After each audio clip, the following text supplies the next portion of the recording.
ભારત સરકાર દ્વારા કપાસ પરની આયાત ડ્યુટી હટાવવાનો અને તેને વધુ 3 મહિના સુધી લંબાવવાનો નિર્ણય દેશના લાખો કપાસ ઉત્પાદક ખેડૂતોને હિતો વિરુદ્ધ હોવાની પ્રદેશ કોંગ્રેસ મંત્રી સંદીપ માંગરોલાએ આક્ષેપ કર્યો છે। ગુજરાત સહિત સમગ્ર દેશમાં કપાસના ખેડૂતો પહેલેથી જ ઉત્પાદન ખર્ચમાં વધારો, હવામાનની અનિશ્ચિતતા અને બજારમાં ભાવના ઉતાર ચઢાવનો સામનો કરી રહ્યા છે। આવા સમયે વિદેશી કપાસને સરળતાથી દેશમાં પ્રવેશ આપવાથી સ્થાનિક ખેડૂતોને તેમના પાકના યોગ્ય ભાવ મળવામાં ગંભીર મુશ્કેલીઓ ઊભી થશે, તેમ સંદીપ માંગરોલાએ કહ્યું છે। કેન્દ્ર સરકારે જો ટેરિફ યુદ્ધ અને આંતરરાષ્ટ્રીય વેપારની પડકારજનક પરિસ્થિતિનો સામનો કરવા માંગતી હોય તો તેનો બોજ ખેડૂતોના ખભા પર નાખવો યોગ્ય નથી।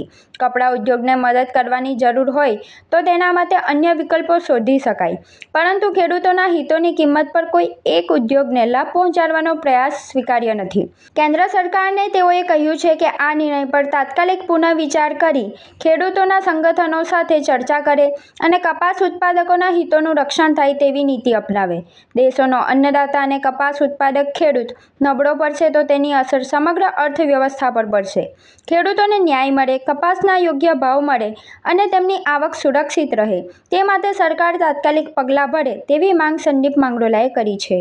કપાસ પકવતા ખેડૂતોને માટે ભારત સરકાર દ્વારા જે નીતિ બનાવવામાં આવી છે એને કોંગ્રેસ સખત શબ્દોમાં વખોડે છે।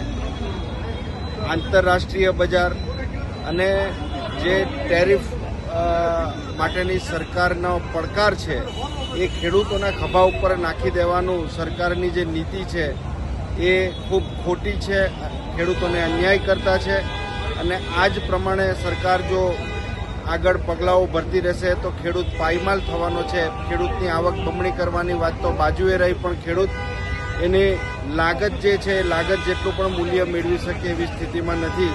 ત્યારે માત્ર કાપડ ઉદ્યોગને મદદ કરવાનો આશય જો સરકારનો હોય તો એના માટે અન્ય વિકલ્પો સરકારે ચકાસવા જોઈએ, શક્યતાઓ એની જોવી જોઈએ, પરંતુ આ પ્રમાણે ખેડૂતોના ખભા ઉપર બોજો નાખવો એ અયોગ્ય છે, ખેડૂતો સાથે અન્યાય કરતા છે અને કેન્દ્ર સરકાર આ દિશાની અંદર પુનઃ વિચાર કરી અને ખેડૂતોના હિતમાં નિર્ણય કરે એવી અમારી માગણી છે।